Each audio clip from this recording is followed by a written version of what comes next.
Adventure 3. The Stockbroker's Clerk. Shortly after my marriage, I had bought a connection in the Paddington district. Old Mr. Farquhar, from whom I purchased it, had at one time an excellent general practice, but his age, and an affliction of the nature of St. Vitus's dance, from which he suffered, had very much thinned it. The public not unnaturally goes on the principle that he who would heal others must himself be whole, and looks askance at the curative powers of the man whose own case is beyond the reach of his drugs. Thus, as my predecessor weakened, his practice declined, until when I purchased it from him had sunk from 1,200 to little more than 300 a year. I had confidence, however, in my own youth and energy, and was convinced that in a very few years the concern would be as flourishing as ever.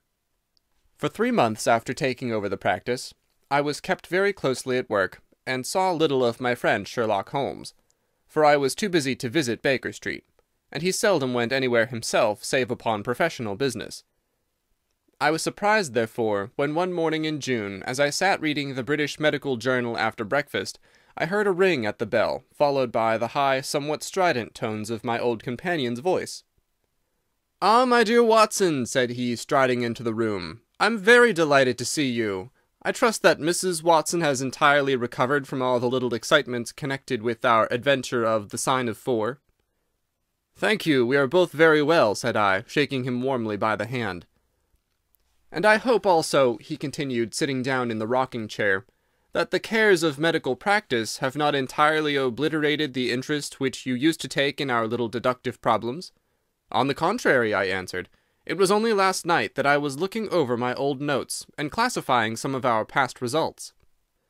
"I trust that you don't consider your collection closed." "Not at all. I should wish nothing better than to have some more of such experiences." "Today, for example?" "Yes, today, if you like." "And as far off as Birmingham?" "Certainly, if you wish it." "And the practice?" "I do my neighbour's when he goes. He's always ready to work off the debt." "Ha! Nothing could be better," said Holmes, leaning back in his chair and looking keenly at me from under his half-closed lids. "I perceive you have been unwell lately. Summer colds are always a little trying." "I was confined to the house by a severe chill for 3 days last week.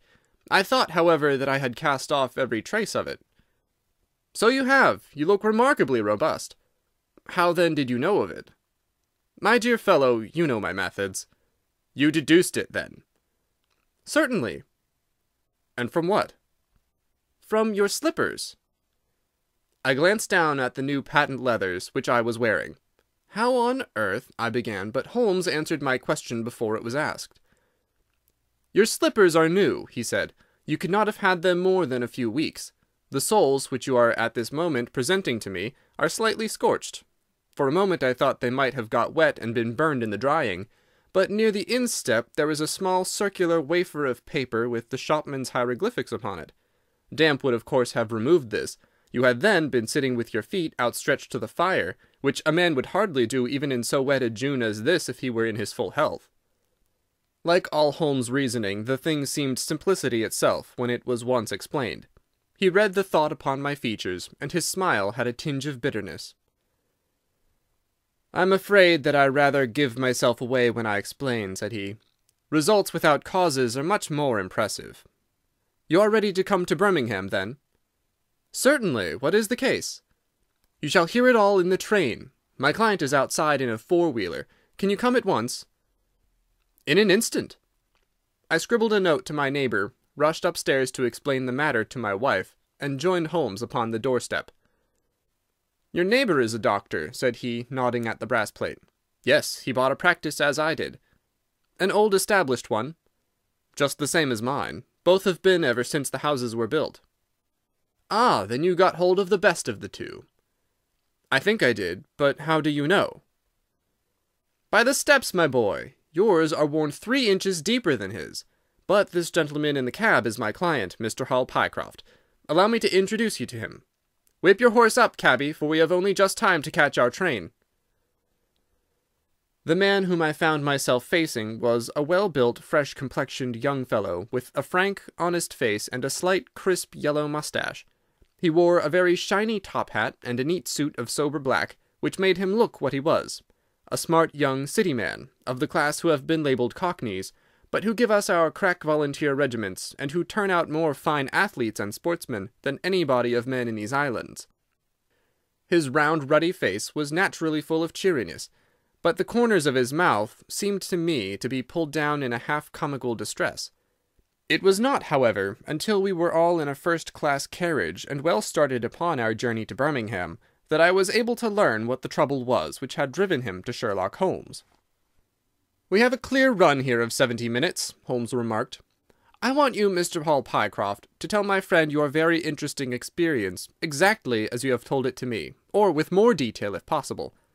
It will be of use to me to hear the succession of events again.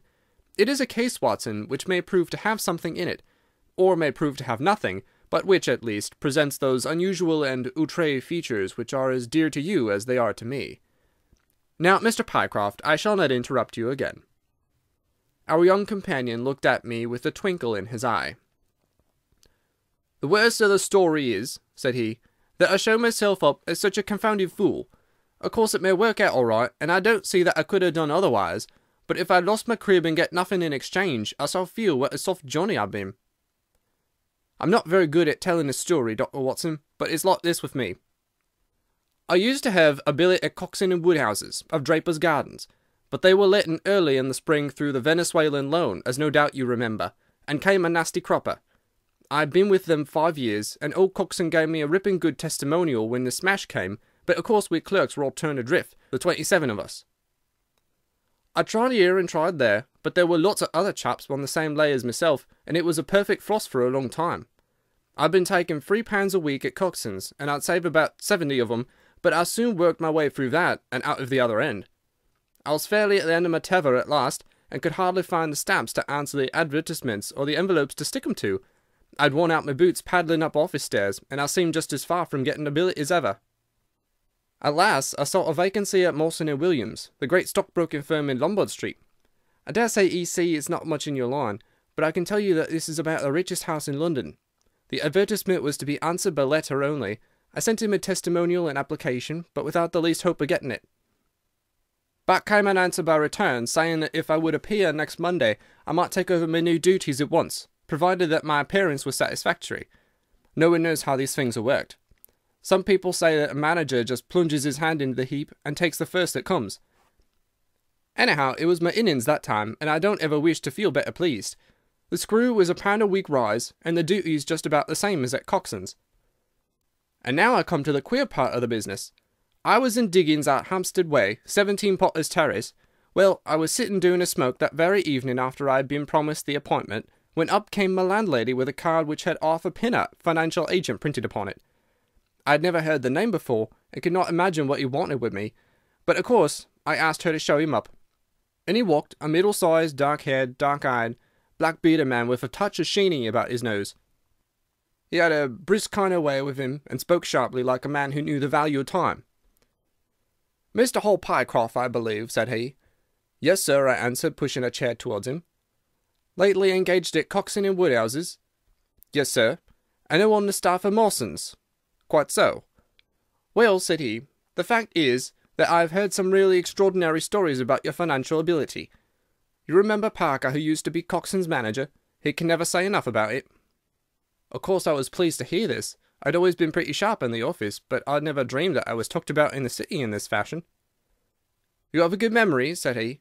"Pretty fair," I answered modestly. "Have you kept in touch with the market while you've been out of work?" he asked. "Yes, I read the Stock Exchange list every morning." "Now that shows real application," he cried. "That is the way to prosper. You won't mind my testing you, will you? Let me see. How are air shares?" 106 1/4 to 105 7/8. And New Zealand Consolidated? 104. And British Broken Heels? 7 to 7 6. "Wonderful!" he cried, with his hands up. "This quite fits in with all that I've heard.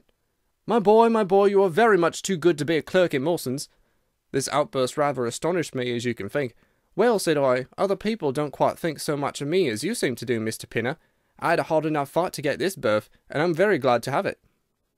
"Pooh, man, you should soar above it. You are not in your true sphere. Now I'll tell you how it stands with me. What I have to offer is little enough when measured by your ability, but when compared with Mawson's, it's light to dark. Let me see. When do you go to Mawson's?" "On Monday." "Ha ha! I think I would rise a little spot and flatter that you don't go there at all." "Not go to Mawson's?" "No, sir. By the day you will be the business manager of the Franco-Midland Hardware Company Limited, with 134 branches in the towns and villages of France, not counting one in Brussels and one in San Remo.